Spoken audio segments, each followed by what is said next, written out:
You wake up before dawn because you're a monk. You don't sleep in. You don't skip rituals. And you definitely don't complain about it out loud. You bow. You chant. You breathe. You're supposed to be at peace. But outside the temple gates, there's a war brewing. Again, and peace is for people who don't own spears. Because you're not just a monk. You're sōhei, a warrior monk. A man of the cloth who also knows exactly how to break a skull with a naginata. Congratulations, you've mastered the art of becoming a walking contradiction. You took vows, poverty, chastity, detachment, and then someone handed you a weapon and said, defend the Dharma. Suddenly, your spiritual journey comes with a kill count. Your daily schedule looks like this. Pray, train, pray again. Sharpen weapons. Teach calligraphy to children. Then stab a bandit in the dark who thought the temple's rice was free. You're supposed to embody compassion, but you're also the reason your temple walls haven't been raised by the local warlord's bored nephew. You were told to seek enlightenment. Instead, you've become the enlightenment's unofficial bouncer. And don't even get started on the politics. The emperor likes monks when they're peaceful. The shogun likes monks when they're useful. The daimyo? They hate monks unless they own land, pay taxes, or can be manipulated into starting a holy war. You're expected to be wise, humble, detached, but you also lead troops, collect rice, and once yelled for the Buddha while flipping a samurai off a bridge. You live in a temple, but it's built like a fortress. You read sutras, but you memorize military formations. You don't drink, but you do scream internally every time someone mistakes you for just a peaceful monk.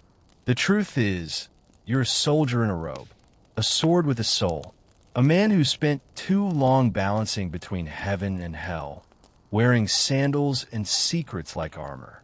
And deep down, part of you still hopes for peace. But not today. Today, someone's torching a village near Temple Land again. So you whisper a prayer. Then you grab your spear. Because in feudal Japan, being holy isn't enough. You also have to survive. When you became a monk, you gave up worldly possessions. At least, that's what the scriptures said. You swore off gold, land, status, power. You shaved your head and renounced material things. And now, you're the spiritual CEO of a sprawling temple estate with more rice than 3 villages combined, and a treasury guarded by men who also pray before battle. So what happened? Simple. The gods give, the daimyo take, and monks adapt. People started donating land to gain merit. Feudal lords, desperate to avoid bad karma or just gain political favor, started offering entire rice fields like apology notes to the Buddha. Widows gave oxen. Samurai gave swords. Peasants gave everything they had in exchange for blessings. You said thank you. You smiled. And now your temple owns taxable land, labor, water rights, and part of the mountain trail. You, the humble monk, are suddenly part landlord, part politician, part reluctant warlord. And guess what? Everyone hates you for it. The local daimyo sees your temple as a threat. Why? Because you don't bow to him, you don't pay tribute, and your monks carry weapons and preach with the confidence of someone who knows they can take your castle and your soul. The peasants mutter behind your back, because you chant about detachment while collecting grain. You preach simplicity right before auditing their crop yields. You say, we live to serve. They say, you live in a fortress with bronze bells and a koi pond. But it's not like you planned this. You want a peace, solitude, maybe a little enlightenment on a misty mountaintop. Instead, you become a spiritual landlord with a side hustle in martial law. You keep the robes. You keep the vow. But the wealth flows in like river water during monsoon season. Impossible to stop and dangerous to question. And when people accuse you of hypocrisy, you nod politely, then send them a prayer scroll and a polite reminder that your temple's guards outnumber their militia. You're still poor in theory, just not in real life. Because in feudal Japan, the road to detachment is paved with donations, guarded by spear-wielding monks, and lined with rice paddies you technically don't own, but definitely manage. You swore off gold, and now you spend your days counting it. You rise before the sun, not because you're disciplined, but because your back hurts from sleeping on wood, and there's a gong with your name on it.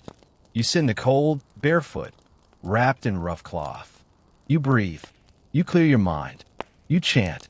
You imagine the wheel of existence, the impermanence of the body, the illusion of self. And while you're contemplating the nature of suffering, someone is climbing a hill with a sword and a bad attitude. Because somewhere in a valley, a daimyo decided your temple has too much grain, too much land, and way too many monks with functioning muscles. So now there's a small army coming to test your pacifism. And you ring the bell. You bow to the statue of the Buddha. You pick up a polearm taller than your own enlightenment. And you go to work. Your day job? Prayer. Chanting. Inner peace. Your side job? Tactical murder. The kind done in full view of the incense burner. You don't flinch. You don't panic. You've trained for this. Silent marches. Perfect formations. Swing, block, stab, breathe. Like scripture, only louder. By midday, the rice fields are red and the birds have stopped singing. You sheath your blade. You kneel in the blood-soaked grass. You return to prayer. Not for forgiveness, but for clarity. Because this is your life now. A rotating cycle of stillness and violence. Peace in the morning. Chaos by lunch. Stillness again by sunset. Assuming you didn't catch an arrow in the throat. You never wanted to kill. You came here to shed ego, not blood. But the world won't stop testing your boundaries. So you've learned to hold a rosary in one hand and a weapon in the other. And sometimes, the weapon gets used more. You shaved your head to show the world you gave up vanity. That you've renounced the self. That you're walking the path of humility, not power. Unfortunately, in feudal Japan, shaving your head just makes it easier for your enemies to spot you in a crowd. You thought maybe the robes would protect you. The scriptures. The sacred mountain air. You thought people would see your shaved scalp and folded hands and think, a man of peace. Let's not stab him today. That's adorable. Because your enemies? They see a bald head and think, great. That's the one in charge. Turns out, nothing paints a brighter target than being both visible and inconvenient. And you're inconvenient to just about everyone. The local warlord thinks your temple is a threat. The samurai think you're pretending to be holy while secretly hoarding influence. The peasants think you're a walking contradiction wrapped in cloth and rice taxes. Even other monks think you're doing Buddhism wrong. And so, now and then, somebody tests your mortality. An arrow in the dark. A blade slipped under temple robes. A quick, accidental shove down the mountain steps during morning prayers. You survive this long by mastering balance. Spiritual and physical. Prayer and preemption. You spend your mornings meditating and your afternoons studying every shadow with a hand hovering over your naginata. And deep down, you know this path doesn't end with peaceful retirement. It ends with someone thinking your death would be more convenient than your existence. And when it happens, no one will say much. Just that a holy man died defending his temple. They won't mention that holy men aren't allowed to beg for mercy. They won't mention that you saw it coming. Just that you had a clean head and a clean conscience. And maybe, in the end, a clean cut. Because in this life, you can be wise. You can be devout. You can be balanced like a mountaintop statue. But in feudal Japan, none of that matters when someone's already decided you'd look better lying face down in the dirt. The Buddha never said anything about moats, or archery towers, or monks flinging rocks off rooftops at invading samurai. And yet here you are, standing at the top of a fortified wall, in a robe that still smells like incense, holding a spear you sharpened that morning next to a statue of Avalokiteshvara. welcome to your temple. Technically, it's a spiritual sanctuary. In practice, it's a full-blown military compound with prayer flags. Thick walls, hidden compartments, layered defenses, reinforced gates, choke points, and a bell tower that doubles as a sniper's nest if things go bad. And they do, regularly, because your temple isn't just a place for quiet reflection.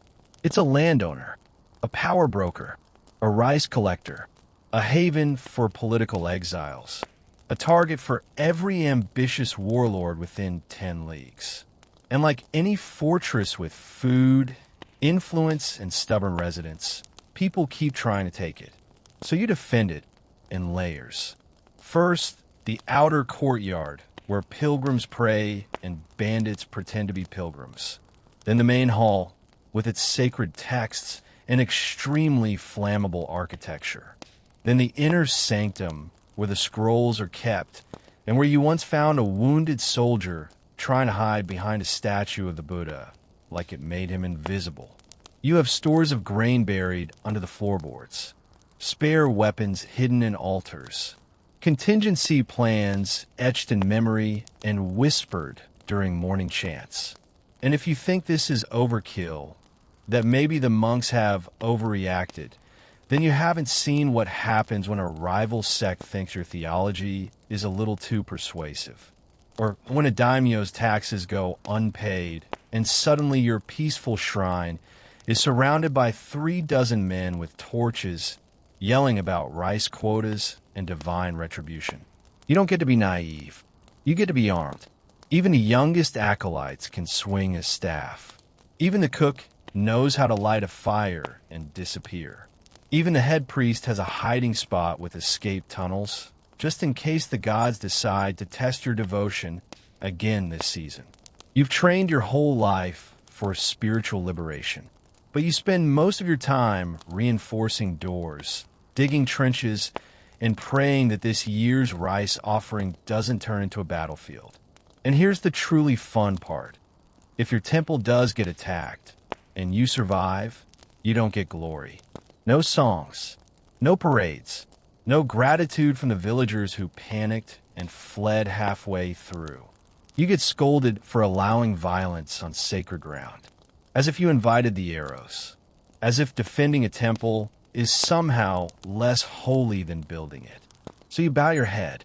You apologize to the elders. You sweep the blood from the courtyard stones. You repair the wall, stitch your robe, rehang the prayer scrolls, and wait for the next time. Because in feudal Japan, a temple isn't just a place to pray. It's a fortress wearing a robe. And you're the monks standing at the gate, wondering whether you'll die for the gods or for the grain supply behind you. Either way, you'll die in silence. Because monks don't scream, not out loud. The shogun smiles when he talks about your temple. He calls it sacred.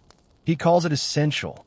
He even donates a golden incense burner once, just to prove how much he respects your ancient wisdom. You bow deeply. You thank him. You pray for his long life. Then you go back to the temple and double the night watch. Because you've been around long enough to know that sacred in feudal Japan means two things. You're useful. You're disposable as soon as you stop being useful. And right now, you're too powerful for comfort. The shogun doesn't like that your temple owns land he can't tax. He doesn't like that your warrior monks outnumber his local patrols. He doesn't like that the people listen to your sermons more than his edicts. And he especially doesn't like that, technically, you answer to the Buddha, not to him. So he bows, publicly, and then privately, he sends men in black robes over the mountain ridge. Quiet feet, quick blades, prayers whispered in someone else's language.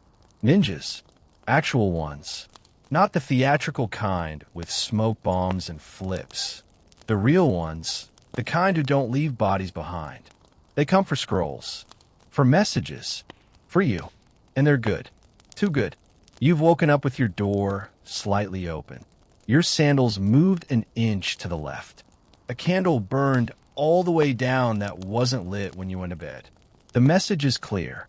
You live because they let you, and because you've made it very clear that if your temple burns, your followers will stop praying and start fighting. Not just your warrior monks, everyone.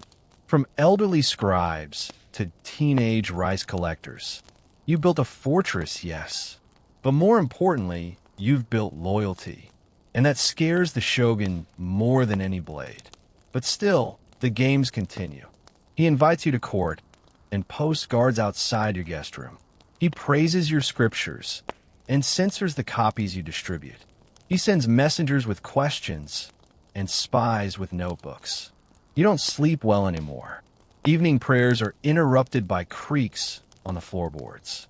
Every stranger who visits the temple might be a disciple or a test. You try not to let it show. You smile. You chant. You give sermons about impermanence and ego. You act like you're at peace. But your naginata is always within reach. Because the shogun might say you're holy. He might even mean it. But in feudal Japan, reverence is just the polite word for "we'll kill you last." Your weapons aren't supposed to be weapons. That staff? It's called a shikujo. Technically, it's a priest's walking stick. Has little rings on top to jingle when you walk and announce your presence to insects and spirits, or to let villagers know you're not here to rob them. Very spiritual, very symbolic, also excellent for breaking ribs. Then there's your naginata, a curved blade on a long shaft. It's supposed to be ceremonial. Temple guards carry them mostly for show. And yet here you are, practicing with it for 3 hours a day, splitting bamboo dummies until the head monk calls it undignified. You bow, apologize, and go right back to practicing. Because you know better than anyone, undignified doesn't mean unnecessary. See, your staff isn't just a symbol of faith. It's what you lean on when you're exhausted, what you use to sweep paths, and what you plant in the chest of someone trying to burn down the sutra hall. Your sword isn't just a blade. It's the line between silence and extinction, between sermons and screaming, between a peaceful temple and a smoldering memory. And then there's the third weapon, the one you can't sharpen, the one you didn't even know you had until someone lit your rice stores on fire and called it divine taxation. Righteous indignation. You speak softly until you don't. You tolerate insults until they reach your students. You forgive the first arrow, but remember who fired it. You chant calmly while bandits approach the gate, and you smile when they call you a coward, because you know something they don't. You're not calm. You're not soft. You are ready, ready to swing, ready to strike, ready to show the world what happens when a holy man gets pushed too far. And it's not revenge. You're not supposed to seek revenge. This is correction, with force and a prayer. You tell yourself that every blow is for the greater good, that defending the temple is just another form of service, that cracking a man's arm with a 6-foot staff doesn't count if you say a mantra before doing it. The truth? You don't enjoy fighting, but you've gotten very good at it. Because in this life, spiritual strength is only as useful as your actual strength. And your gods stopped answering centuries ago. So now, when something threatens what you've built, you grab your staff, you draw your blade, and you wrap yourself in the kind of righteous fury only monks can summon. The quiet kind, the deadly kind, the kind that makes warlords think twice, and attackers never think again. The armor was never part of the plan.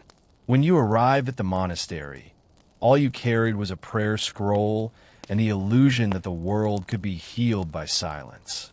You shaved your head, donned your robes, bowed until your knees burned, and waited to become holy. Instead, you became dangerous. Because it turns out, monasteries in feudal Japan don't stay peaceful. They don't stay untouched. They don't stay anything. They're raided. They're taxed. They're accused of heresy by rival sects, and eyed suspiciously by the shogun, who thinks anyone with land, followers, and a bell tower must be up to something. And when peace fails, so do the vows. First came the staff. You told yourself it was for walking. then the spear for protection, then the naginata, then armor. Heavy, binding, loud. It squeaks when you kneel, clanks when you move, chafes your shoulders, digs into your collarbone, and reminds you with every motion that you're no longer just a monk. You're something else now, something the scriptures never warned you about. A man who talks about compassion by day and breaks ribs by night. A man who bows to the Buddha in the morning and sends archers to the watchtower by sundown. A man who keeps a rosary in one pocket and a whetstone in the other.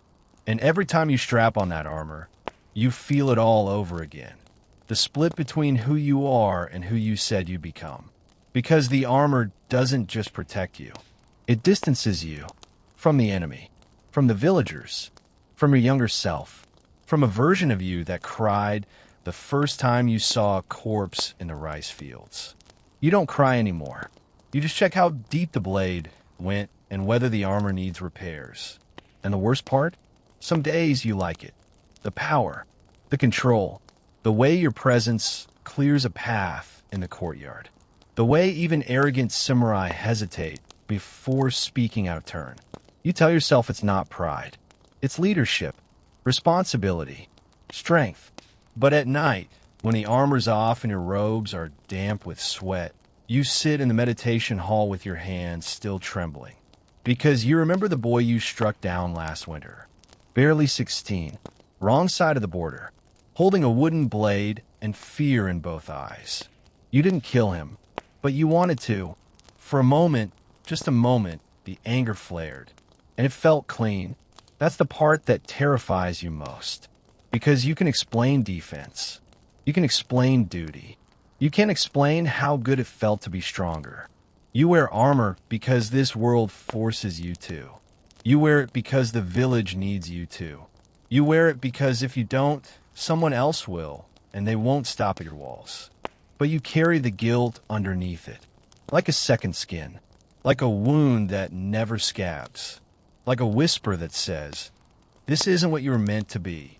You tell yourself the Buddha would understand, that the middle way sometimes runs through a battlefield, that the sutras didn't cover feudal politics, land disputes, or rival monks poisoning your tea. But you're not sure anymore, because the armor is heavy, and the guilt, that never comes off. You took a vow. You were young, idealistic, and stupid in the way only someone raised on parables and poetry can be. You shaved your head, folded your hands, and said the words out loud. I renounce desire. I seek no attachments. The gods must have laughed, because 10 years later, you're sleeping beside a spear. You feel anxious if your naginata's not within reach. You miss the feeling of armor when you're not wearing it. Like it was an ex-lover who knew how to hold you tight without saying a word. You don't crave comfort, or money, or sex. You crave readiness. Control. That steady thrum in your chest when someone mentions conflict and you already know where to station the archers. You've told yourself this is just discipline. But the truth is, you're attached. Not to people, not to pleasure, to war, to the rhythm of it, the structure, the justification. Because war makes everything simple. It cleans the temple of petty disputes. It silences your doubts with a very loud, very sharp answer. It gives your hands something to do and your purpose something to prove. You meditate every morning to clear your mind. But behind the stillness, you're already cataloging supply chains and patrol routes. Your chants are steady, but your thoughts keep drifting back to the skirmish last month where you landed a perfect strike, clean, decisive, merciful if you squint hard enough. Non-attachment? You're attached to victory. You're attached to survival. You're attached to being the kind of monk people fear more than respect. Because in this world, fear lasts longer. And you know it's wrong. That's the worst part. You're not in denial. You're in coexistence. You kneel before the altar at dusk, whispering sutras under your breath. And in the back of your mind, you're rehearsing what you'll say when the local warlord comes looking for another donation. Will it be diplomacy this time? or fire? You leave that choice to tomorrow. Your robes are clean. Your blade is sharper. One of those gives you peace. The other gives you a future. You remember when you first joined the order, an old monk told you. The hardest thing to give up is the thing that makes you feel safe. At the time, you thought he meant family. Now you know he meant strategy. There's no ceremony for breaking your vows. No announcement. Just a slow transformation. One day you're studying poetry in the candlelight. The next, you're riding up patrol rotations between lectures. Then one day, you realize you haven't taught a student in 3 seasons, but you've buried 6 enemies behind a shrine. You still say the right words. You still fold your hands. But deep down, you're not praying to the Buddha anymore. You're praying to whatever keeps you alive. And that God smells like ash and sweat and blood on cold steel. You wanted to renounce desire, but desire evolved. It stopped asking for comfort and started demanding control. You let go of the world and found yourself gripping a war banner instead. You used to think prayer meant peace. That was before you watched a man drop to his knees, chant a full sutra in flawless cadence, and then lunge at you with a blade he'd hidden in his sandal. Now, you're not so naive. Now you know the truth. Everyone prays. The samurai charging at your gates? They prayed before saddling up. The bandit who tried to poison your rice probably asked the mountain spirits for luck. Even the monk from the rival sect, the one who came with gifts and left with your scout's ear, lit incense before setting out. Prayer is universal. So is hypocrisy. You used to believe that prayer separated the holy from the profane. Now it just feels like a warm-up, a little breathing exercise before the stabbing begins. You pray too, but yours is different, or so you tell yourself. You pray for strength, not victory. You pray for clarity, not conquest. You pray not to win, but not to hesitate when the winning starts. And still, there's a part of you that wonders. When you and your enemy both kneel before battle and ask your gods to watch over you. What happens when your gods are listening to both sides? What happens when you both live by the same code? Both recite the same mantras. Both wear the same sacred charm tucked under your armor. And both believe the universe is on your side? Whose prayer gets priority? Is it decided by volume? By sincerity? By body count? You met a warrior once, a real zealot. He'd taken down 4 of your brothers during a border clash, then had the gall to apologize while bleeding out. "Forgive me, brother," he said, eyes full of tears and religion. "I had no choice. The gods told me to strike." You smiled, held his hand, watched him die slowly. You didn't say it then, but the thought echoed. Funny, they told me the same thing. Here's the part no one writes in the scrolls. You don't just fight people. You fight faith, competing doctrines, contradictory omens, priests who bless spears on Sunday and condemn violence on Monday. Everyone's holy until they need land. Then suddenly, the gods get very flexible. You're expected to uphold peace while training boys to stab necks. You're supposed to chant for harmony while teaching ambush tactics in the woods behind the temple.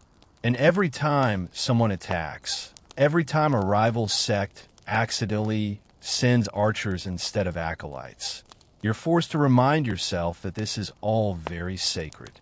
That killing a man who also prays is just the cost of spiritual leadership. You've come to a bitter truth. Just because your enemy bows his head doesn't mean he won't cut off yours. Some of the deadliest warriors you've faced smelled like incense. One even quoted a sutra as he raised his blade. You blocked it barely and drove him back with a fury that didn't feel very Buddhist. That night, you didn't meditate. You drank. And for once, you didn't feel guilty. Because the man who tried to kill you believed in mercy, too. You just thought your death would bring it faster. You keep a small charm tied inside your armor. A strip of paper inked with protective prayers. You used to believe it worked. Now it's just something to touch when the arrows start flying. A reminder that belief is cheap, action is costly, and the gods don't care who started it. They just tally the ending. You've disarmed warriors. You've survived ambushes. You've scaled fortress walls in the dark and landed a perfect strike from horseback with your eyes half closed and your ribs cracked. And now, you're sitting cross-legged in the temple's back hall, gnawing on cold rice that tastes like old rain and regret. Because while your training is elite, your meals are one step above tree bark. Monastic food is a spiritual exercise, they say. An exercise in humility, detachment, and pretending not to gag. This morning, barley porridge. No salt, because that's indulgent. No seasoning, because that would awaken desire. It did awaken something, though, mostly a deep resentment for whoever invented asceticism. You train 8 hours a day with a spear and a staff. You run drills in full armor. You haul water, chop wood, sweep the halls, patrol the compound, and recite 100 lines of sacred scripture from memory. And in return, a bowl of boiled greens that might technically qualify as food if you squint hard and don't mind chewing for 45 minutes. You once passed out mid-sparring session. The head monk called it a test of your spiritual endurance. You called it malnutrition. But don't worry. If you complain, they remind you that the Buddha survived on a single grain of rice a day. They never mention that he nearly died doing that. Even samurai, arrogant, armor-clad glory chasers that they are, get better meals than you. They eat meat. They drink wine. They have kitchens. Your kitchen is a smoky room full of sweating novices muttering sutras while boiling turnips until they resemble sadness. You've fought in wars. You've won duels. You've lived through winters so cold your breath froze in your beard. But the real trial? The twice-daily offering of nutritious monk paste. You've taken to hiding dried fish in your robes. Technically against temple rules. Definitely against your vows. But your stomach stopped caring about purity a long time ago. You once dreamed of enlightenment. Now you dream of grilled eel and rice with actual flavor. During a lull in patrol, you found a fruit tree and picked something vaguely edible. When you brought it back to the kitchen, the head cook slapped your hand and told you that foraging interrupts the balance of the land. You nodded. You didn't ask why cultivating tapeworms in your intestine doesn't interrupt that balance. Even the rats in the grain storage looked disappointed. And yet, the worst part, the absolute insult on top of the undercooked injury, the monks who don't train. The ones who sit in the main hall all day chanting and writing beautiful things on scrolls. They get the good food. Warm, flavored, served early.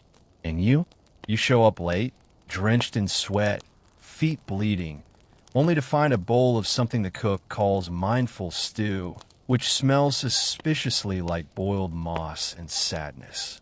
But you eat it. You always eat it. Because tomorrow, you'll fight again. And fight hungry.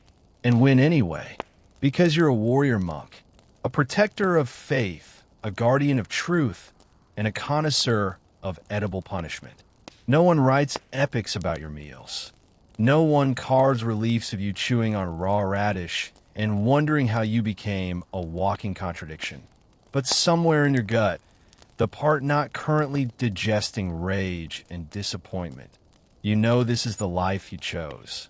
Pain for purpose, suffering for salvation, spirituality with a side of starvation. And tonight, after evening drills, you'll sip that lukewarm barley tea and pretend it doesn't taste like hot sadness. Because in this temple, the sword is sacred, and flavor is forbidden. You're supposed to be a symbol of peace, a walking sermon, a living example of what happens when a man renounces worldly attachments and chooses the path of enlightenment. But when you walk into a village, mothers pull their children close. Fathers stand a little straighter and a little tenser. The dogs bark. The elders bow, but not too low and not without watching your hands. They've heard the stories About the warrior monks who burned down a town over a property dispute. About the sōhei who dragged a nobleman out of a brothel for defiling temple lands. About the men in robes who swing naginatas like they're threshing rice stalks. Except the stalks are people. You say you're here to protect them. From bandits. From rival clans. From samurai with too much time and too little honor. And that part's not a lie. Bandits do fear you. They've learned the hard way that monk patrols don't carry torches just for light. They carry them because nothing ends a siege faster than setting fire to the only bridge out of town. They know your temple trains its novices to block arrows while blindfolded. They've heard what happens to men who touch a monk's traveling pack without permission. So yes, bandits keep their distance. But here's the part you don't say out loud. So do the peasants. Because the last time a monk protected a village, he demanded half the rice stores as a donation. The time before that, the monks set up a temporary garrison in the local shrine and forgot to leave for 6 years. They built fortifications. They reorganized local leadership. They implemented temple taxes.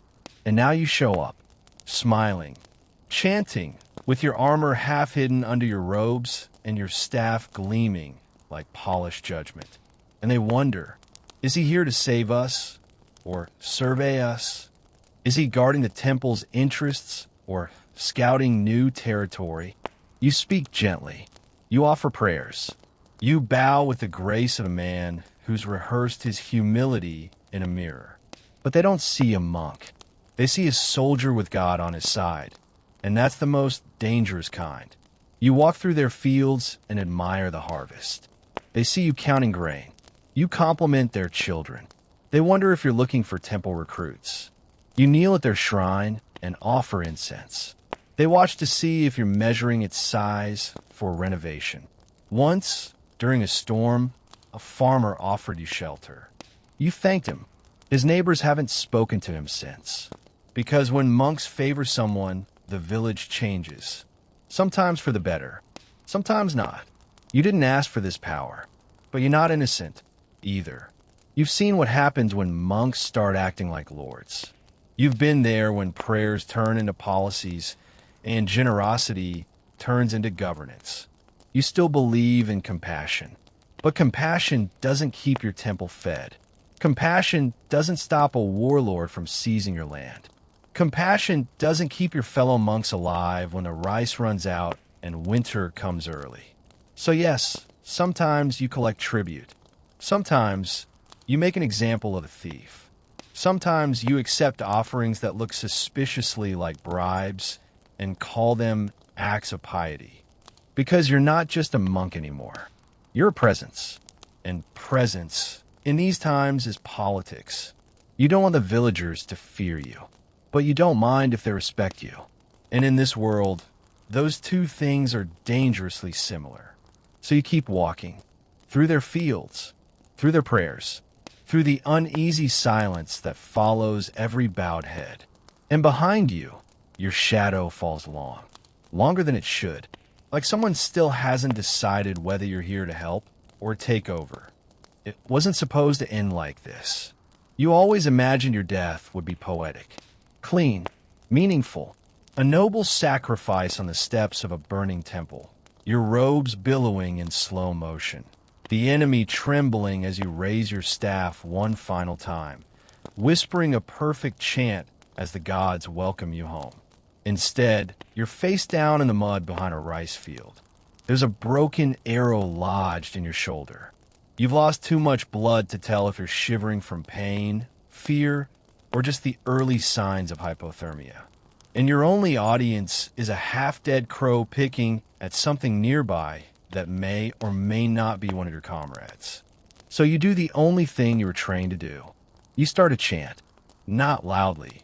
Your lungs don't work that well anymore, but steadily, quietly, like the sound of a candle trying to stay lit in a thunderstorm. It's reflex, muscle memory. They drilled it into you from the moment you could sit cross-legged without fidgeting. When the mind is in chaos, the breath becomes the path. So you chant, because the alternative is sobbing, and because deep down, you're not sure anyone's coming to save you. The worst part isn't the pain. It's the absurdity. You fought with honor. You followed orders. You defended your temple, your brothers, your so-called sacred duty. And now, you're bleeding out in a ditch beside a carrot field, dying for a border dispute that will probably be forgotten before your body's even cold. This is not the glorious death sung about in the tales. There's no crescendo of drums, no final duel, just mud, blood, and the distant sound of a farmer's dog barking like nothing happened. You try to shift your weight. Bad idea. Pain lights up your spine like a paper lantern catching fire. So you go back to chanting. It's the one thing you can still control. The syllables taste like iron in your mouth, but they're all you've got. You wonder, stupidly, if this counts as dying with dignity. Because it sure doesn't feel dignified. Your face is swollen. You're half covered in manure. And you just bit your tongue mid-mantra. You think of your teacher, the one who told you, every death is an offering. Make yours worthy. You wanted to believe that once. Now it just sounds like something people say, so they don't have to admit how random this all is. Because the gods aren't speaking. The wind isn't carrying your soul to any shining realm. No divine voice is whispering, "Well done, brave monk." Just the flies, the bleeding, and your voice cracking between verses. You wonder if anyone will find you, or if you'll just become another nameless body scavenged by animals and eventually folded into a parable no one bothers to check the accuracy of. Some student centuries from now will hear about a monk who died chanting in battle, and imagine a noble warrior wrapped in golden light. They won't know about the mud in your teeth, the rats, the smell, the pointless detail that your last memory might be of wondering whether you remembered to lock the damn weapons shed before leaving. You cough. It hurts. Your chant breaks. You start over. Because you are a monk. Because that's what monks do. Because if you're going to die anyway, you'd rather go out repeating something sacred than listening to the gurgle of your own lung collapsing. And in that moment, broken, filthy, alone, something strange happens. You don't feel peace. Not quite. But you feel still. Like everything's finally honest. No ceremonies. No politics. No temple intrigue. Just you, the earth, and the truth. This is what it means to serve something bigger than yourself. To fight. To bleed. To die. And still keep chanting. Even when no one's listening. You still hear it sometimes. The bell. Low. Hollow. Echoing across the compound like a heartbeat from the bones of the mountain itself. They ring it at sunrise, at sunset, during ceremonies, when the new recruits are welcomed, and when the dead are carried out. And every time that bronze monster tolls, something inside you clenches. Not because of the sound, but because of what it cost. Not gold, not labor, not honor. It cost your best friend. His name isn't carved into any scroll. There's no plaque on the bell.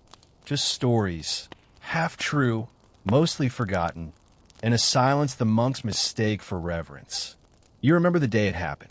The lord from a nearby domain had finally lost patience. Said the temple was getting too influential, that your order was disrupting regional harmony, which is samurai speak for "you have land I want."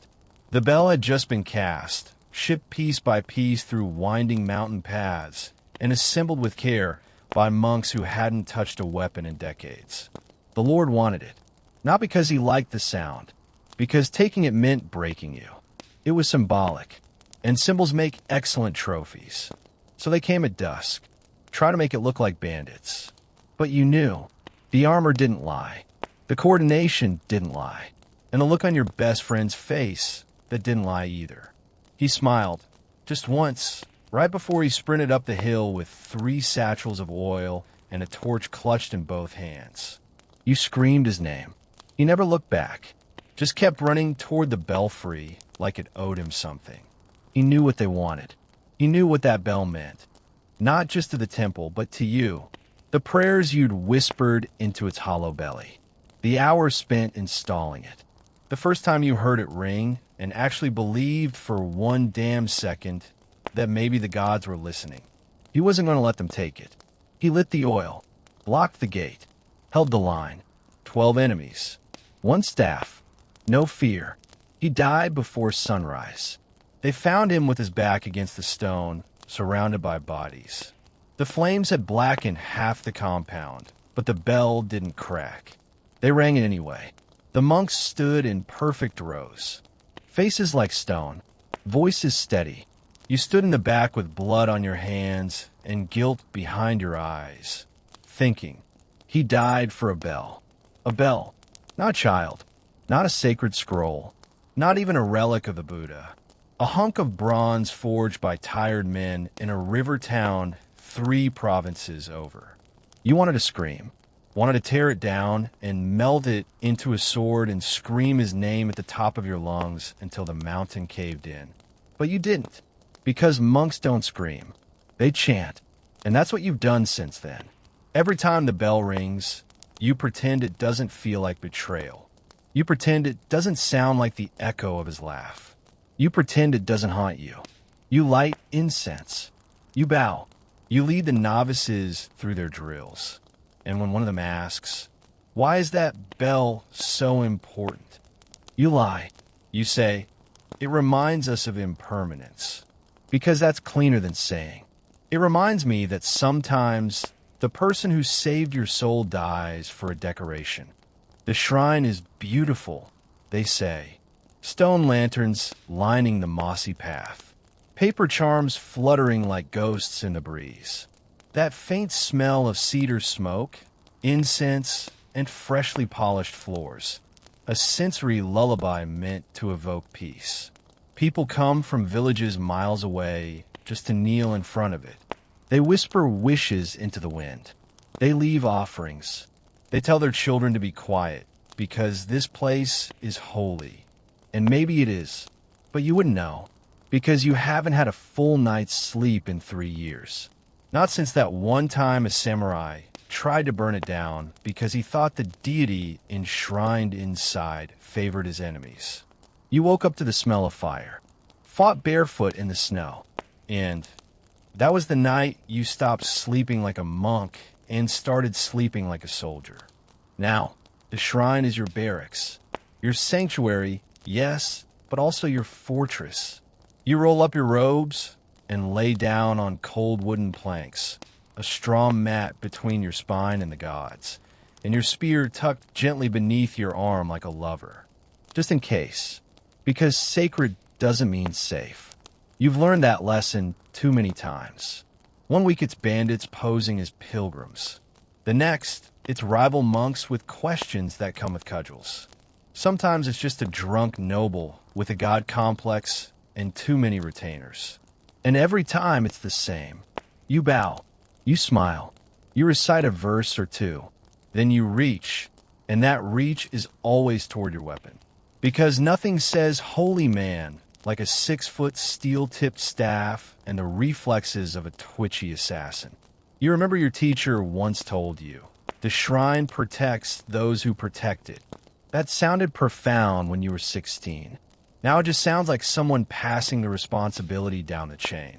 Because this shrine, your shrine, has been attacked, raided, defiled, and confiscated for strategic purposes more times than you can count. You've rebuilt the front gate with your bare hands. You've rehung prayer plaques after they were torn down and urinated on. You've swept up blood between morning sutras and never said a word. Because this is your post, and you protect it the way others protect castles. Only castles get guards. You get vows, and no one ever brings reinforcements for a monk. Just more prayer beads. You've stopped bothering with locks.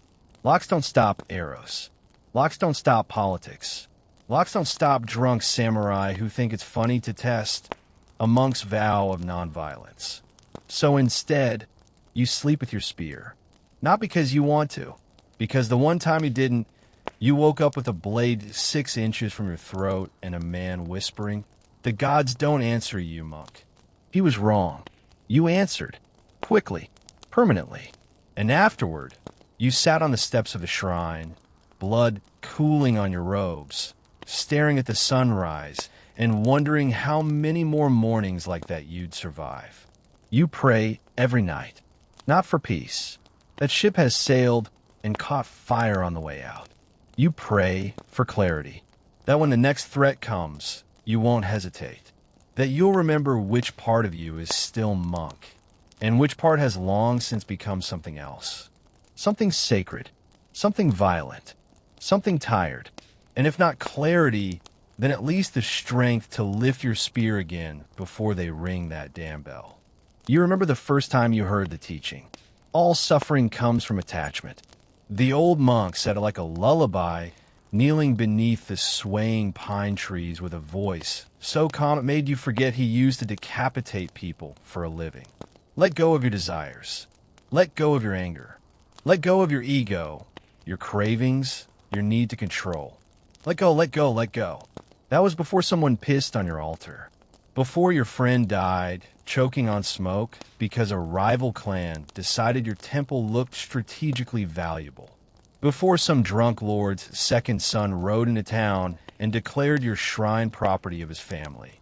And that you'd be welcome to serve them, of course, if you were willing to shave everything but your head.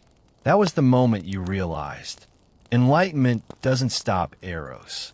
And letting go of the world doesn't help much when the world refuses to let go of you. So now, you cling. You cling to your staff like it's a lifeline.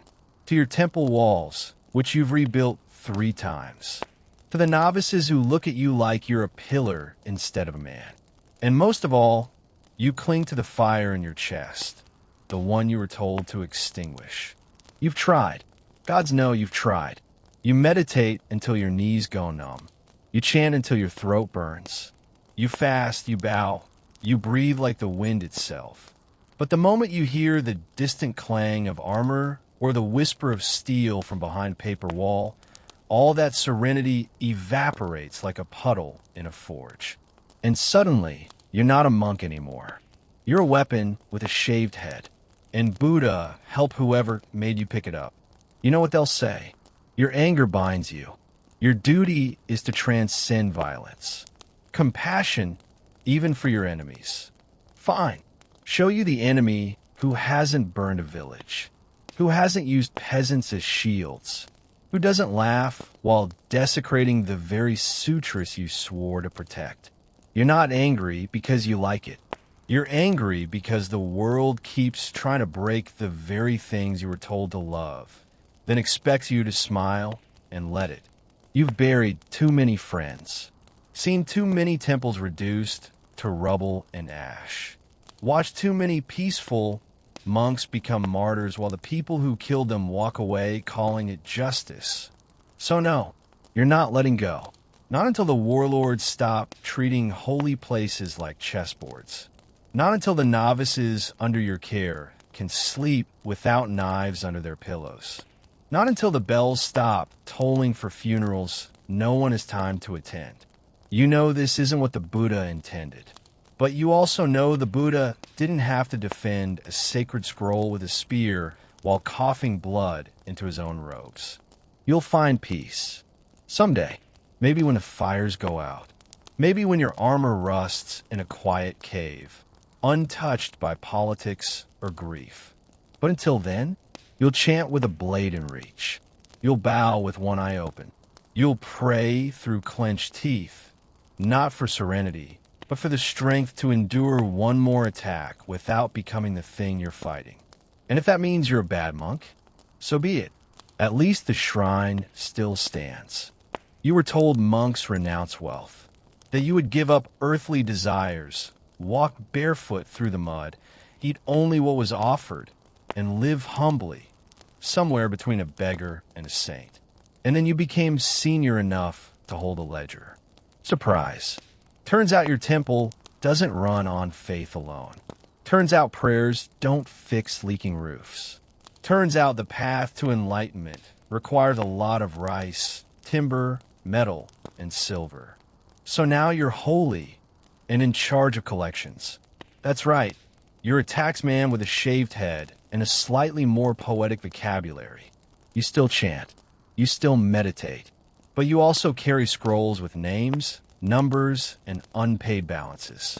You ride out into the countryside not just to offer blessings, but to balance books. And you're not alone. Dozens of temples across the region hold land, water rights, and seasonal labor contracts. The peasants work those lands. The temple collects a cut. And when they don't pay, you don't send threats. You send scripture, veiled warnings wrapped in virtue. A line from the Lotus Sutra here, a reference to karmic debt there. But when that doesn't work, you send you. You don't like it, but you've been trained to do what's necessary, which apparently includes standing a rice field, reciting the Eightfold Path while making mental notes about who's hiding grain in the rafters. The villagers bow. They whisper. They offer tokens of goodwill that are totally not bribes. And if you're lucky, they hand over what they owe, with only a few passive-aggressive comments about monks forgetting what real hunger feels like. You ignore it, mostly because deep down, you remember what it was like to be one of them. Before the staff, before the vows, before your temple had enough political power to make warlords nervous. You were told your soul mattered more than money. But apparently, your temple's treasury disagrees. You've watched shrines fall apart not from fire, not from war, but from debt. You've watched rival temples outbid yours for influence, for retainers, for even holy scrolls that should have belonged to everyone. So yes, you collect, not out of greed, out of survival. And yes, the temple shares what it gathers. There are soup kitchens, shelters, medicine when it's available. But there's also silk for the head abbot, polished floors, imported incense, and occasionally a new bronze statue that somehow costs more than feeding 10 villages for a season. You try not to think about that part. You tell yourself it's all part of maintaining order. That if you didn't do this, some local lord would swoop in and tax them worse, and with less chanting. And maybe that's true, but some nights you lie awake wondering how you got here. When did you go from student of the Dharma to enforcer of economic balance? When did your mantras start sounding like receipts? And worse, when did you stop feeling guilty about it? You still teach compassion. You still bow at every doorway. But when someone says the temple only cares about money, you don't flinch anymore. Because you know something they don't. Compassion isn't free. It's paid for in rice, in labor, in coin, in the quiet math of survival dressed up as virtue. And you're the one doing the math. You were taught that words are sacred, that every line of scripture is a thread in the robe of the cosmos, that the sutras are not just recited, they're lived. But somewhere along the line, you realize something no one wrote down. The louder you chant, the more it sounds like a war drum. And the right verse, delivered at the right moment, hits harder than any spear. You still carry your scrolls, still recite your mantras. But now, every syllable has an edge. Scripture is your sword, and you've learned how to swing it. You've weaponized compassion, used it to guilt village heads into surrendering extra grain. You've turned metaphors into mandates, citing obscure lines to justify taking control of strategic mountain passes.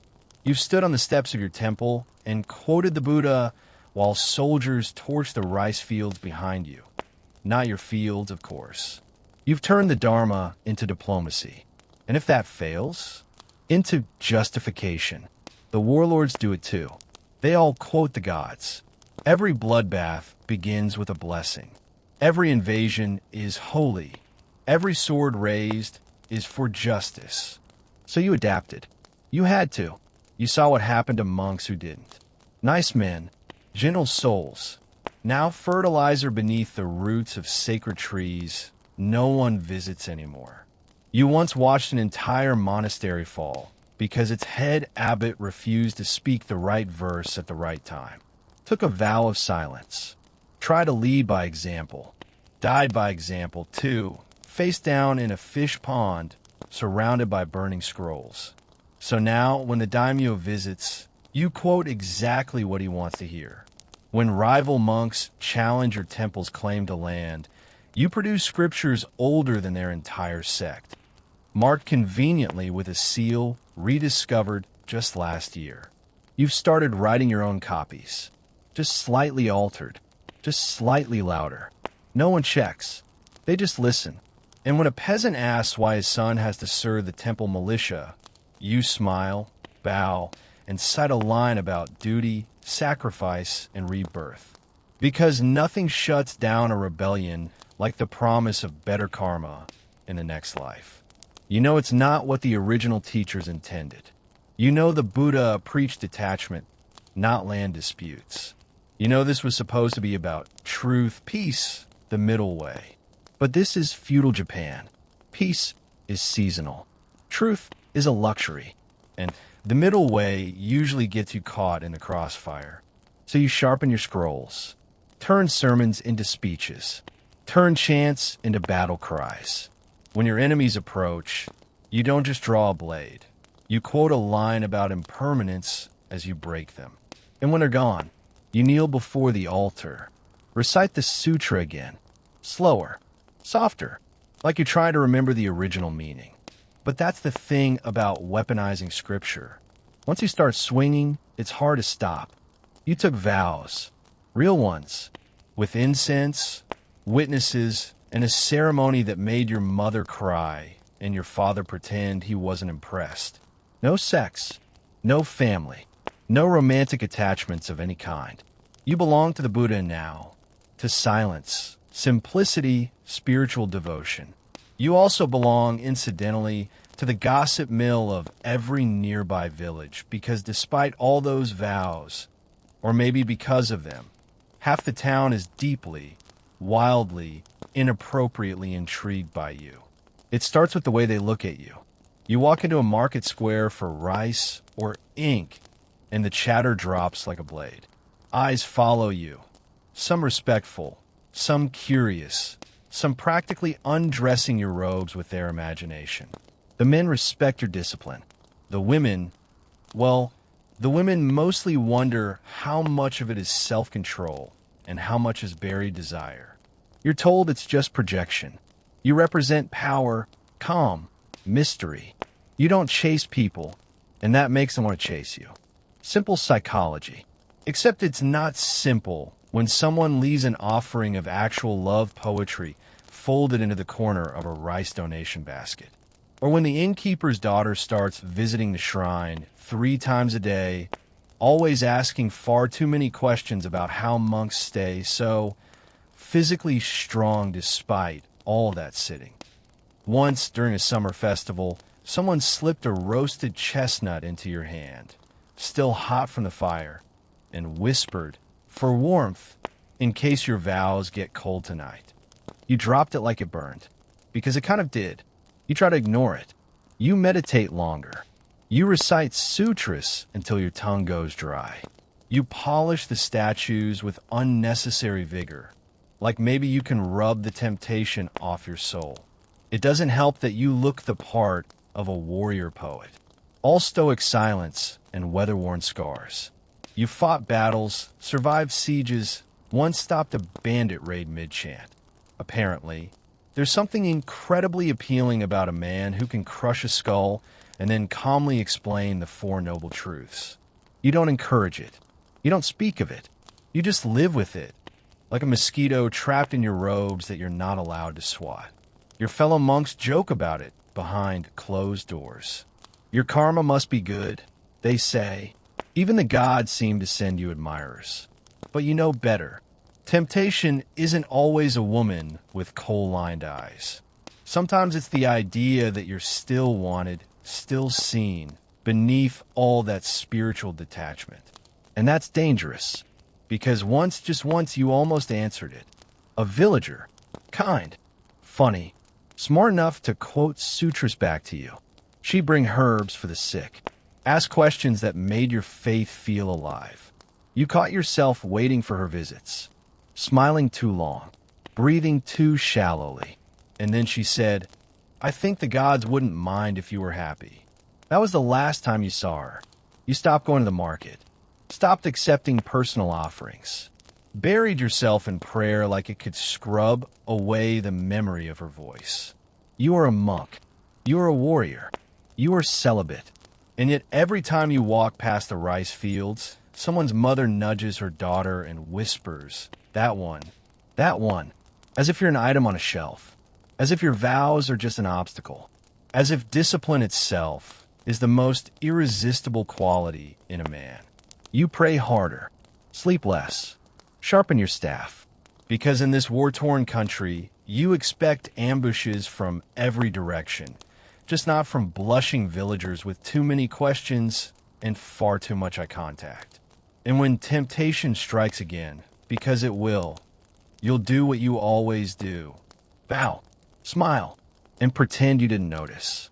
Because you're holy, but the human part of you, it still hears every whisper. The temple bell rings at dawn.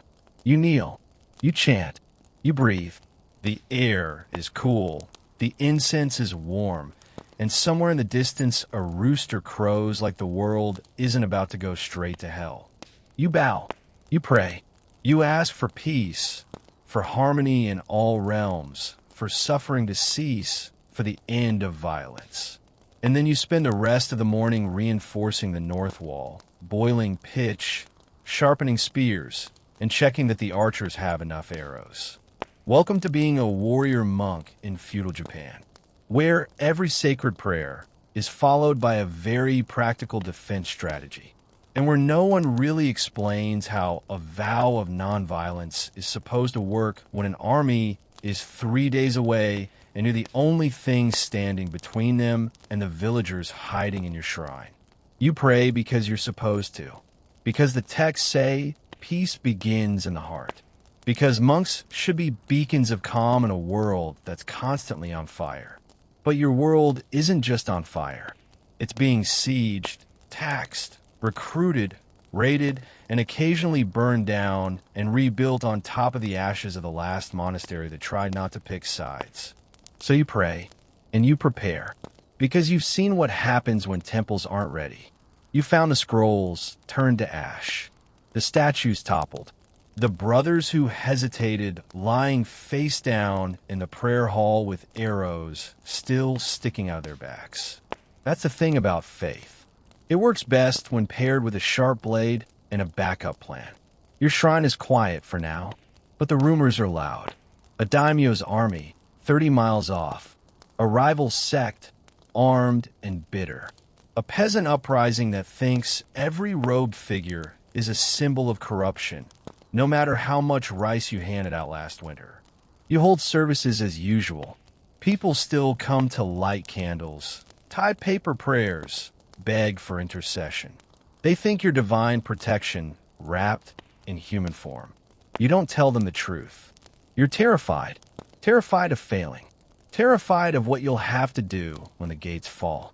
Terrified that the line between monk and murderer has already grown too thin to walk. You chant faster. You practice harder. You watch the novices practicing with staffs and wonder which ones will survive the next siege. There's a sword hidden behind your altar. You placed it there yourself. It's not ceremonial. Somewhere deep in the scriptures, it says all things are impermanent. Even peace. Even walls. Even men who swore never to kill again. You whisper that verse to yourself while melting down old coins to forge arrowheads. You repeat it while reinforcing the temple doors with iron bands salvaged from a ruined bell tower. You ask the gods for peace. You ask the gods for strength. And you quietly, shamefully ask the gods to let it be someone else's monastery that gets attacked first. But when it happens, because it always does, you'll be ready. Your armor is patched. Your bow is strung. The oil's by the rampart, and the boiling water is on standby. Because you are a monk. You are a servant of peace, and you're preparing to kill anyone who threatens it. You were 17 when you took your vows, barely more than a boy, still stuttering through chants and flinching at the sound of your own staff hitting a practice dummy. Your robes were too big, your head freshly shaved. Your hands shook the first time you held a sword, even though they told you it was just ceremonial. That was 3 sieges for dead friends, 1 burned monastery, and 1,000 regrets ago. Now, you're 32, but your knees are 60. Your back crackles like a rice cracker every time you bow, and the lines on your face make people assume you've seen visions of the Pure Land, when really, all you've seen is too many people die screaming. They call it wisdom. You call it trauma with better posture. You've been blessed with knowledge. Yes. Scripture flows from you like a river. You can quote the Diamond Sutra while field dressing an arrow wound, and you once gave a sermon while bleeding from the shoulder. But that knowledge came at a cost. Because the truth is, war teaches just as much as Scripture, and neither education is kind. You've seen monks freeze during their first battle. You've seen them chant mantras to the end, lips moving long after their bodies stopped bleeding. You've watched entire sects get wiped out because they believed purity could shield them better than armor.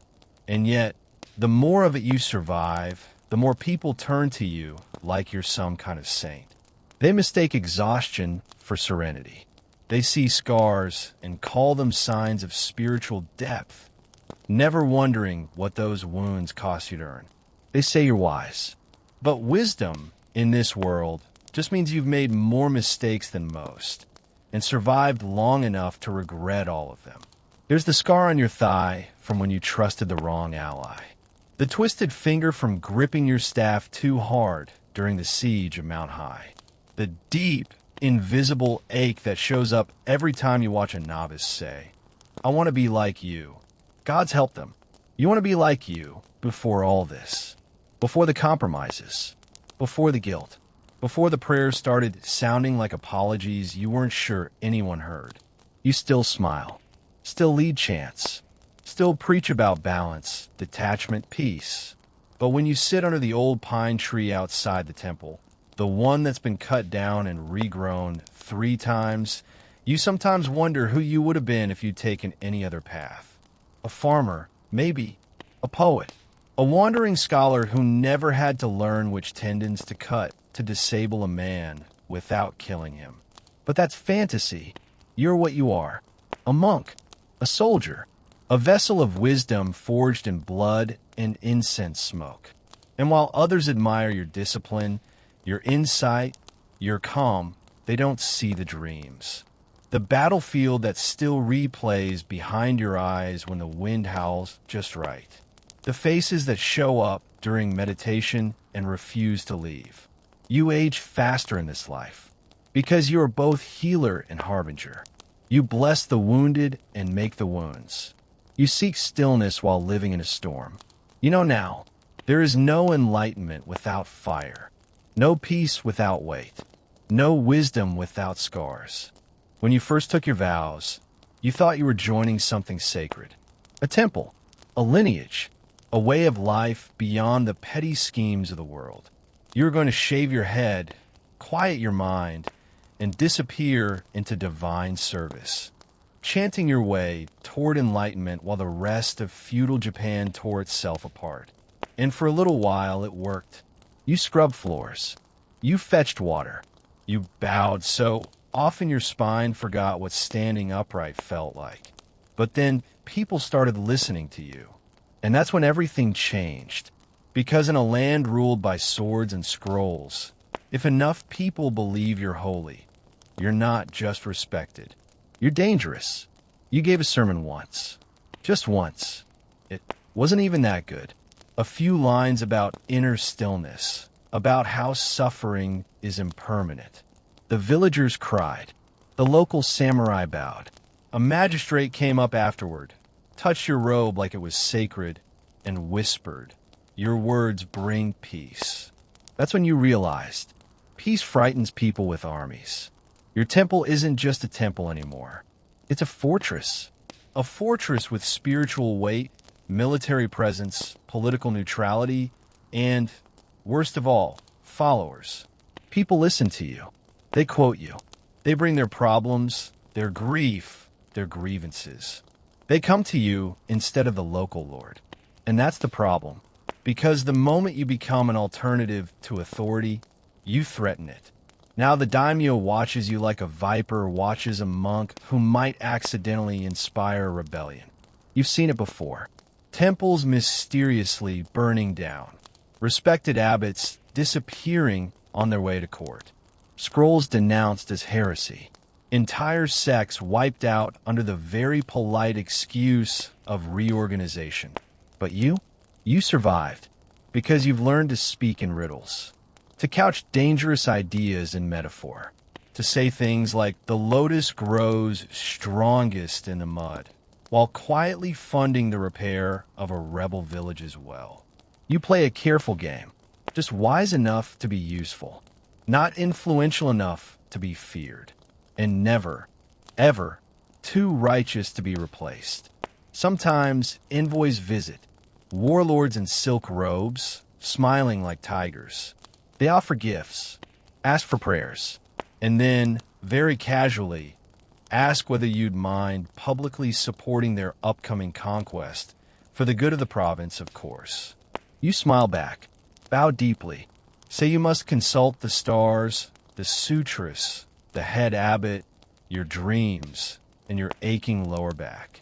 And then you stall, because everyone wants a monk on their side, until that monk starts asking uncomfortable questions. You're a paradox in robes, a man sworn to detachment, entangled in power. They call you a saint. They call you a spy. They call you a miracle. They call you a threat. You can't walk down a street without being watched. And you can't speak truthfully unless you want to watch your temple burn. So instead, you speak sideways. A proverb here, a fable there. You say the fish that speaks too often draws the spear. And the nobles nod and laugh, while nervously checking their koi pawns. You used to chant for peace. Now you negotiate for survival. You were meant to walk the middle path. But the middle path is narrow, flanked by swords, and lined with smiling men who pray with one hand and poison with the other. You've got a scar that runs from your collarbone to your hip. It's healed now mostly. Hurts when it rains. You earned it defending a supply line during a siege, chanting sutras between sword swings, ankle deep in blood and burning incense. Your abbot, meanwhile, has never held anything heavier than a teacup. And yet, somehow, he's in charge. Every morning, you receive new instructions, written in perfect brushstroke, folded delicately like it's a blessing, sealed with a stamp that's never once been splashed with battlefield mud. And the orders are always the same kind of brilliant. Avoid bloodshed at all costs. Protect the temple's honor. Maintain peace with the warlord threatening to sack us. All while sending you and a dozen half-trained novices to discourage a roaming band of mercenaries camped 10 miles from the shrine. No supplies, no reinforcements, just virtue, moral purity, and, if you're lucky, one guy who remembers which end of a spear is pointy. The abbot means well, of course. His voice is soft. His robes are spotless. His understanding of violence is entirely philosophical. He once lectured you on the karmic weight of preemptive aggression, while you sat across from him, holding a blood-soaked prayer book you had to use as a tourniquet 2 nights earlier. He thinks of you as his warrior of compassion. You think of him as a nice man who's going to get you all killed. But still you obey. Because that's your vow. Because that's discipline. Because that's the very core of your training. Renounce ego. Renounce desire. Obey your superiors. Even when they're so spiritually elevated, they've forgotten what the world smells like when it's on fire. You can't remember the last time the abbot walked the perimeter wall or stood at the gate during a raid. or saw what happened to the last temple that trusted a truce from a warlord named Skull Collector. He spends his days copying sutras, sipping tea, and writing serene letters to other temples, many of which no longer exist. You, meanwhile, spend your days trying not to die in the name of a purity he's never had to test. You used to think maybe he was just naive. Now you suspect he's addicted to the idea of moral superiority, to the fantasy that a monk can stay clean while his disciples drown in blood on his behalf. You don't hate him.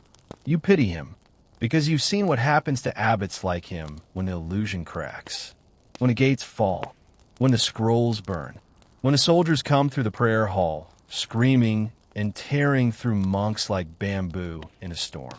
And suddenly that nice, quiet man is in the mud, asking for help from the very disciple he scolded last week for straying too far into martial thought. That's what happens when he finally sees it, the truth, that you are the reason he's still breathing, that your fists, not his chants, kept this temple standing, that your broken vow, your violence, your suffering, bought him one more day of illusion. But he'll forget it. They always do. The moment peace returns, so does his memory of authority. You go back to the shadows. He goes back to writing sermons about non-attachment, and then lectures you about the dangers of ego. You nod. You bow. You accept the next order without flinching, because you are a monk, a soldier, a servant of peace. And peace, ironically, depends on you killing people quietly enough that the abbot never has to hear it. The battle ended at sunrise. You remember, because the birds started singing just as the screaming stopped. Your arms were trembling, your ropes torn, your staff cracked near the base, held together with rope and prayer. And your face, well, your face looked like you'd been dipped in war, which you had. You lost a friend, maybe two. The temple wall held, barely, and you've been walking funny ever since a spear tip kissed your thigh through the gap in your armor. But you're alive, and in this world, that means it's time to clean. Not just your wounds, not your armor, the statues. Because while the priests retreat to meditate and the novices light incense, you're on your knees scrubbing dried blood off the face of Canaan, goddess of mercy. It's not yours. Or maybe some of it is. Honestly, after the third charge, you stop keeping track. The kappa's warm from the morning sun. The stone beneath your knees is still slick. And no matter how many times you wipe, the crimson stain clings to the grooves in the statue's lips like some sick joke about divine silence. You were defending this shrine 12 hours ago, swinging a naginata like your karma depended on it, shouting chants between breathless gasps, watching enemies fall not because of righteousness, but because you were faster, meaner, and more desperate than they were. And now you're scrubbing holy statues with a rag that was once a sleeve. This is what peace looks like in your world, mopping up after it. The others pass by without looking, too polite, too reverent, too unwilling to acknowledge that someone had to break things for this temple to remain whole. They see you kneeling and assume you're praying. They see the blood and assume it's symbolic. They see the red smear on the Buddha's cheek and think it's some kind of esoteric blessing ritual. You don't correct them. You just keep scrubbing, because somebody has to. Someone has to kneel in the aftermath. Someone has to take the violence and fold it back into silence. Someone has to clean the sacred things so the others can pretend they stayed pure. So you do it. You mutter mantras with cracked lips. You scrub like your life depends on it, because sometimes, honestly, it does. Because in a temple like this, where the divine meets the brutal, purity is just another word for plausible deniability. They need the statues clean, so they can keep believing in peace. So they can ring the bell at dawn and act like the world hasn't just spit in their rice bowls again. So you do it for them, for the illusion, for the rituals, for the next group of pilgrims who will kneel at Canon's feet and whisper prayers about mercy, unaware that a man once died screaming on those very stones. And when you're finished, when the blood is gone, when the goddess shines again with her eternal, unknowable smile, you bow, not to her, not to the temple, to the act itself, to the terrible, sacred task of pretending things are okay again. And then you get up, wash your hands, and start scrubbing the next statue. Because this is your life, not the chants, not the philosophy, not even the fighting, the aftermath. You used to sit for hours, cross-legged, eyes half closed, breathing in the incense, breathing out the ego, back straight, mind clear, chasing the lotus of enlightenment like it was the only thing that mattered. You studied sutras. You recited mantras. You even gave up miso for 3 months because someone told you it clouded the spirit. Back then, you believed the greatest suffering came from within. Now you know better, because the real suffering? It's watching 50 enemy soldiers descend a mountain trail toward your temple gates, while you've got 11 half-trained novices and 3 arrows left. And suddenly, you're not meditating anymore. You're calculating, praying, counting how many spears you have, how many walls they'll breach, and how long it'll take for your message to reach the next allied monastery. Assuming the messenger doesn't get ambushed by bandits or eaten by wolves. You used to want wisdom. Now you want reinforcements. And you want them fast. Because enlightenment doesn't reinforce the northern gate.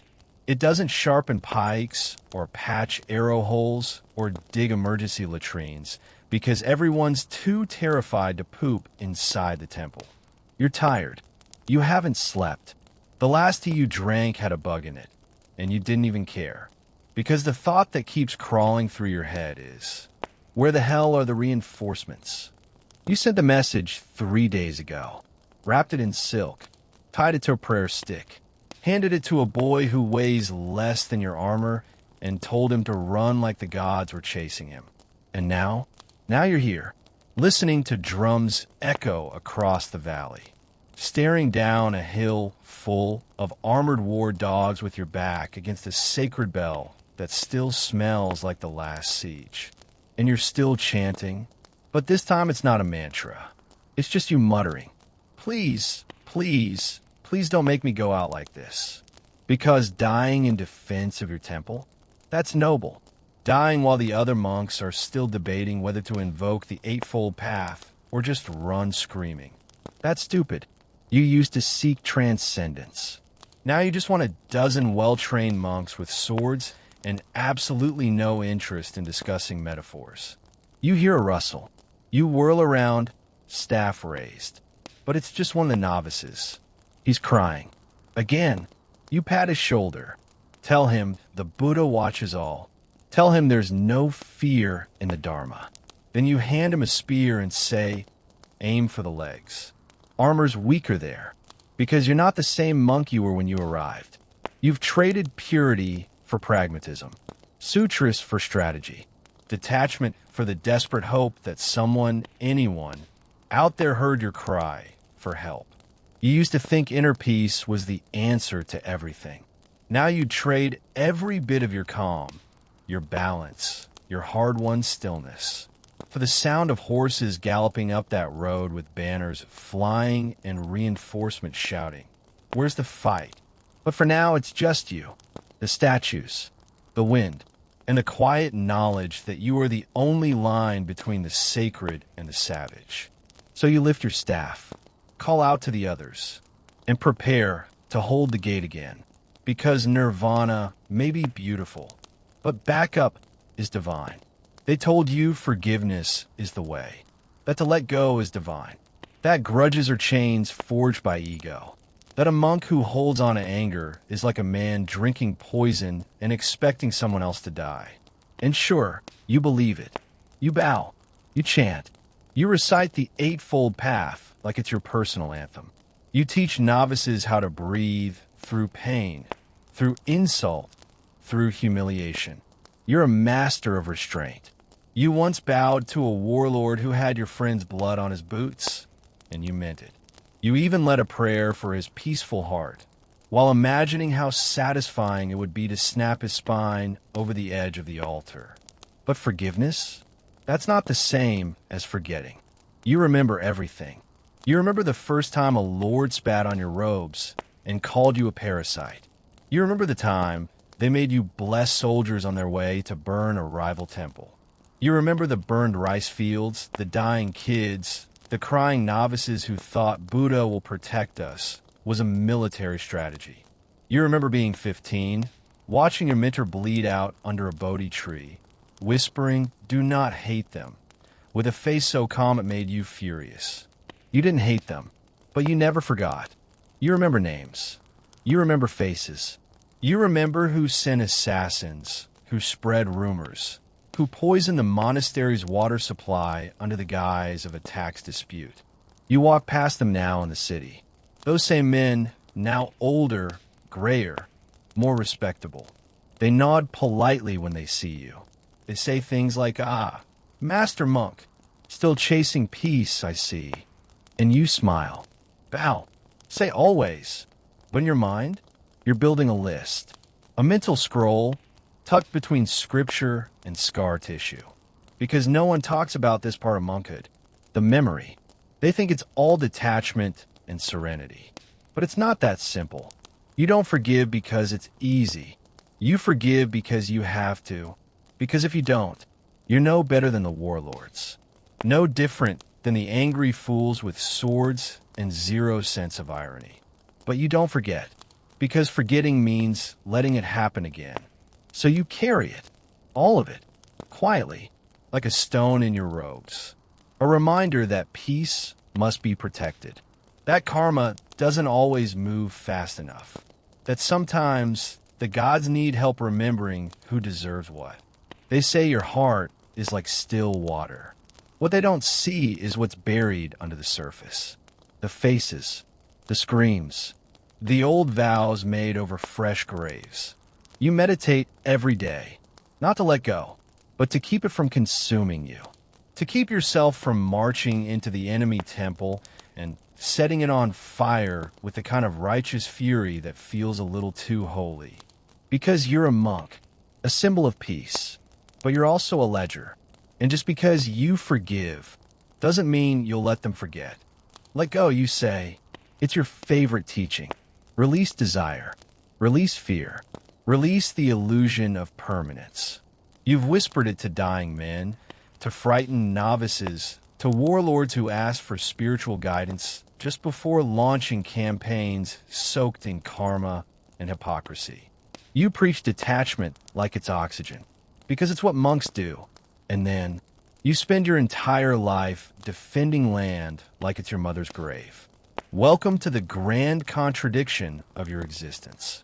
You were taught that everything is fleeting, that to cling is to suffer, that the material world is nothing but dust and illusion.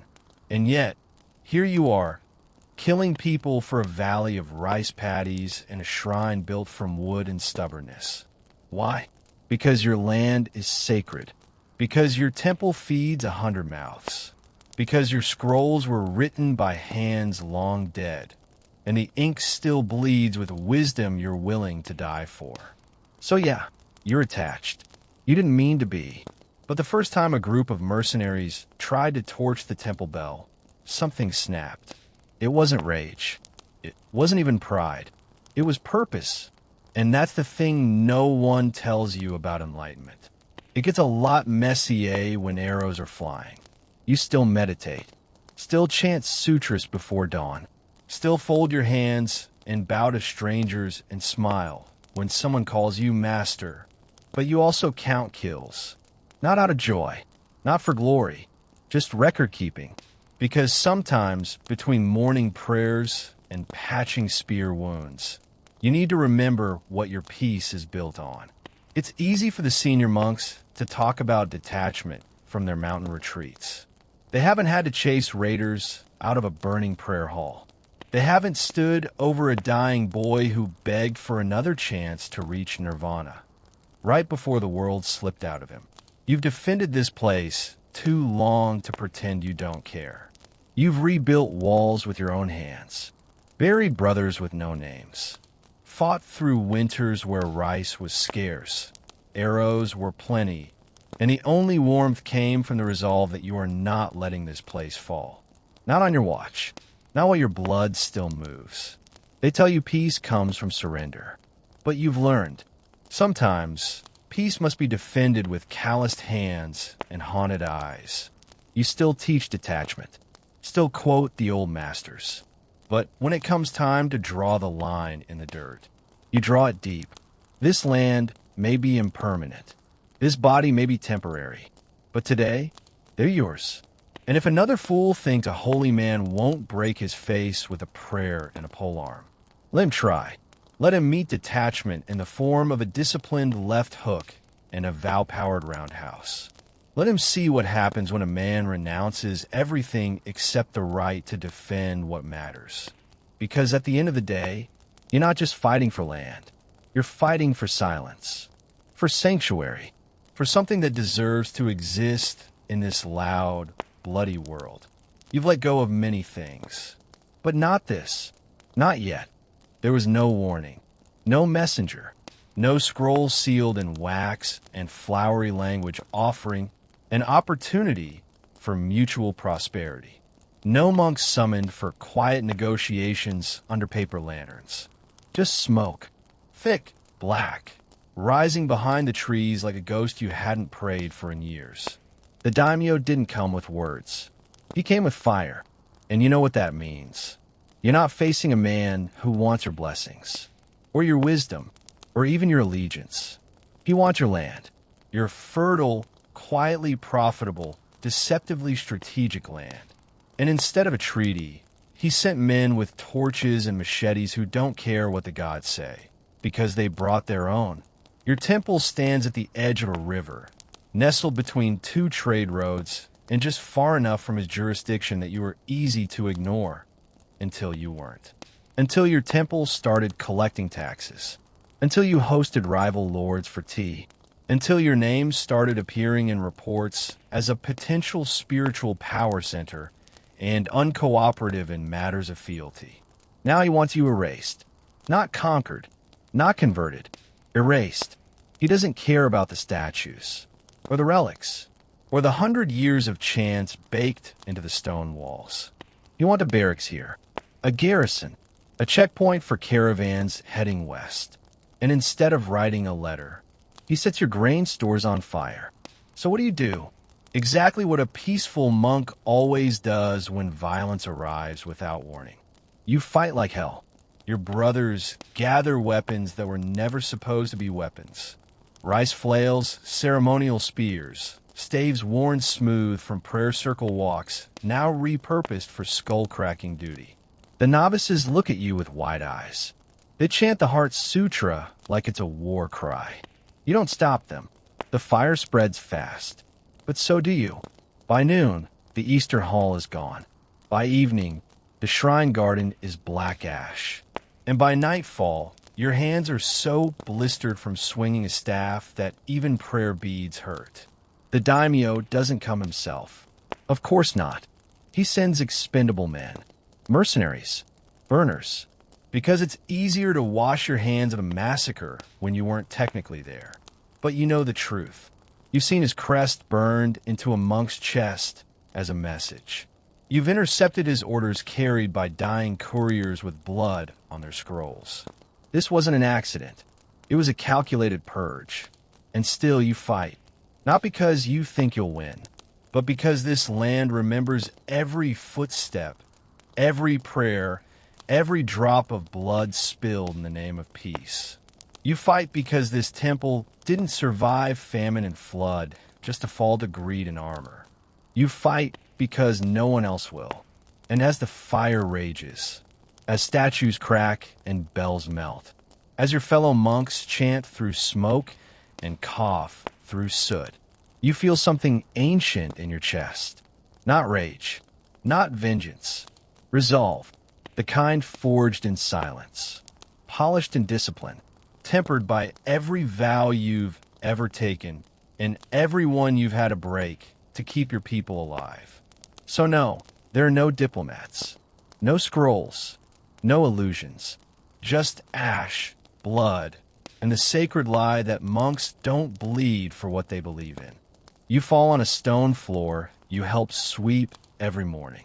The blood flows faster than you expected. Hot at first, then strangely cold. The temple bell doesn't ring for you. It cracked in the last siege and never got repaired.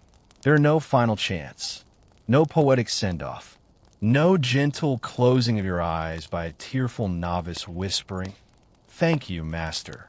You die with your hands wrapped around your staff. The splinters are still fresh from the last time it broke, then broke someone else. You die mid-prayer, mid-battle, mid-life. The air smells like burnt rice, sandalwood, and something metallic that no sutra ever mentions. Your last thought isn't of enlightenment.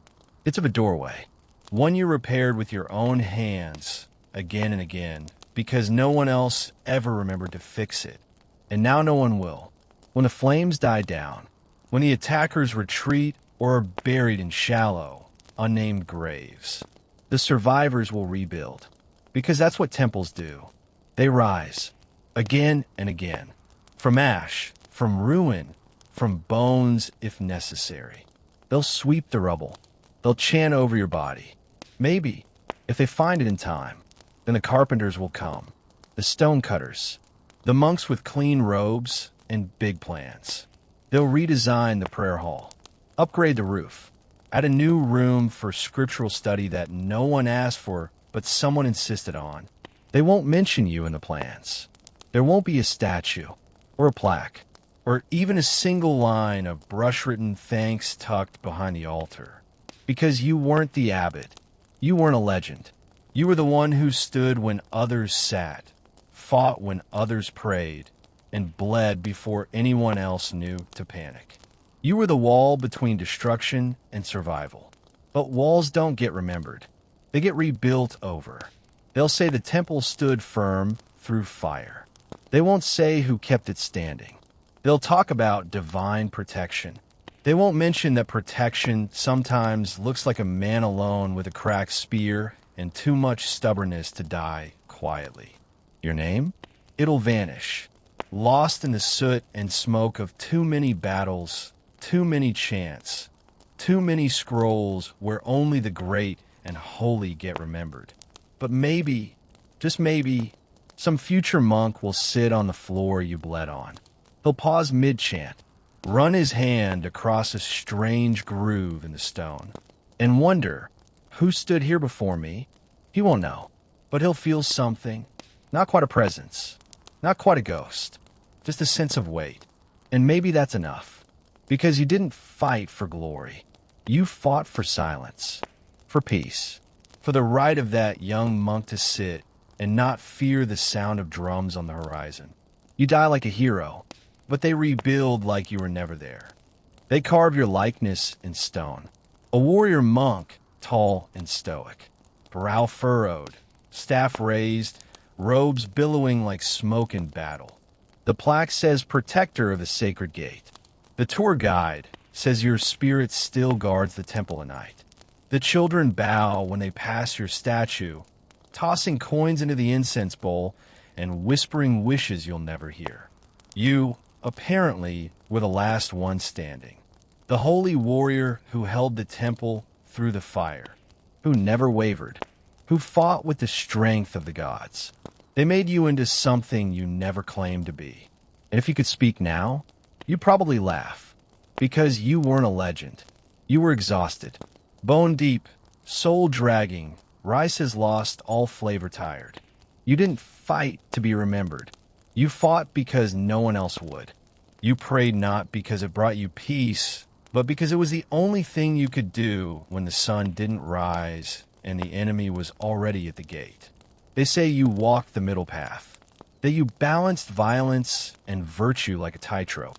You remember tripping, a lot. You remember hiding tears behind chanting, praying for a break, a real one. You remember bandaging wounds with trembling hands and telling novices not to be afraid, while your heartbeat was louder than the war drums. They made your staff longer in the statue, your robes cleaner, your eyes more serene. What they left out was the limp in your left leg from a bad winter, the missing tooth, the way your armor never quite fit right after the fire. They built shrines in your honor, lit candles for your memory, but they don't remember that you snuck into the kitchen every night to eat the extra rice ball meant for the abbot, that you once used sacred scrolls to block a draft because it was freezing and your blankets were soaked in blood. They call you the last monk general. You remember crying over a broken prayer bell because no one else seemed to care or cracked. And now they write stories, sagas, animated epics with dramatic voiceovers and CGI flames. Children chant your name like a mantra. Teenagers wear t-shirts with your silhouette like you're a feudal rock star. They think being you is glorious. You think, I was just trying not to die tired and alone. But that's what legends are made of, right? Not perfection, not divinity, just endurance. The kind that keeps showing up, keeps standing up, keeps holding the line, even after hope has packed up and left.